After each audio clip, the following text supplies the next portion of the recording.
So, active and passive. These descriptions can be used in a couple of ways when we're talking about verbs and sentences. The first is most easily described with regard to senses. So, active is when we consciously do an action. Passive is when the action just kind of happens. So, if we're thinking about our senses, as I said before, I can look. I am looking at you. Well, I'm not clearly because that'd be a bit weird. I am looking at the camera. I can see a photograph of my mum. I can see a glass of water. I can see a clock. So looking is active. It is what I'm consciously doing. Seeing is passive. It's just kind of what's filtering into my eyes as a side effect while I'm doing something else. So I actively look, but I passively see. We can apply this to hearing as well. I can actively listen to see if there's anything outside, but hearing is passive. I hear a bird. I listen to hear what kind of bird it is because I like birds, but I heard a bird passively. Now I'm listening because I want to know what it is. So active is a verb that I consciously do. Passive verbs, passive things just kind of happen. We can also talk about sentences being in an active or passive voice, and this is something slightly different. It's the same fundamental concept. Active means we do it.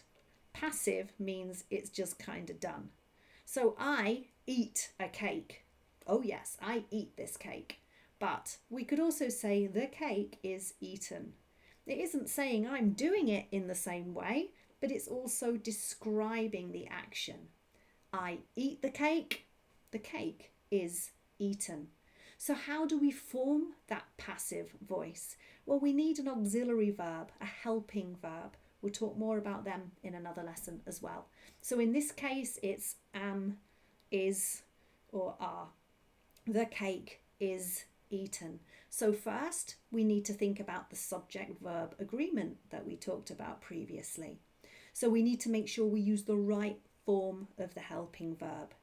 I am, it is, you are, for example, but there's all the full lists there. And then we need to use the past participle form. So I eat a cake. That's active voice. But the cake is eaten. The cake was eaten if we're talking about in the present or the past tense. The cake is eaten. So we talk about the cake, then we put in the auxiliary verb in the right form, and then we have to have the past participle of the verb, which for eat is eaten. Okay, so active voice is used when we're talking about something that's actively happening. Passive voice is often used for maybe for being polite, maybe if you don't really want to say who did it. I broke a chair. The chair was broken. I don't want to say it was me. So in that form, we use the passive voice because we don't want to say who did it. Okay, so active means that we talk about how it was done. It was done. Passive, we describe just the fact that it happened. Okay, without attaching any form of person, subject, or blame.